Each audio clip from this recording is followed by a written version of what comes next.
Donc là vous êtes en train de me faire croire que l'épisode 4 de la saison 3 de Jujutsu Kaisen était nul.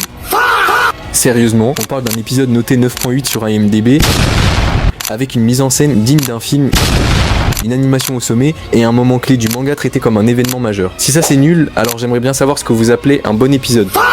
L'épisode était bourré de références cultes et celle-ci est sans doute la plus marquante. La scène où Maki affronte Unité Kokoro reprend directement Kill Bill et plus précisément la mêlée de la House of Blue Leaves. On retrouve le passage en noir et blanc, la pose du personnage encerclé, le plan iconique du reflet des ennemis dans la lame de l'épée et même le coup de grâce final, la découpe du crâne infligée à Oxy Zenin, quasiment identique à celle qui met fin à Oren Ishii. Le tout s'inscrit aussi dans l'esthétique des films de samouraïs classiques avec ce duel solitaire face à une armée entière, transformant le combat en véritable moment de cinéma. Mappa nous a vraiment pondu une véritable masterclass. Le réalisateur Go Shozono a eu une liberté totale et ça se ressent à chaque plan. Il y a aussi un détail qui en dit long sur l'investissement derrière cet épisode. D'habitude, un épisode dure 23 minutes, ici on est sur 28 minutes complètes. 5 minutes supplémentaires, ça peut sembler anodin, mais avec une animation de ce niveau, c'est un coup énorme. Alors oui, le 9.8 sur IMDb est mérité pour la technique, mais la vraie raison de ce score, c'est la catharsis. Voir ce système clanique misogyne et pourri s'effondrer sous les coups d'une femme qu'ils ont méprisée toute leur vie, c'est exactement ça, la satisfaction. Franchement, vous devez savourer chaque épisode. Derrière, il y a des gens qui bossent comme des fous pour nous pondre chaque semaine des véritables masterclass. Et croyez-moi, toutes les saisons n'auront pas droit à des adaptations aussi qualitatives.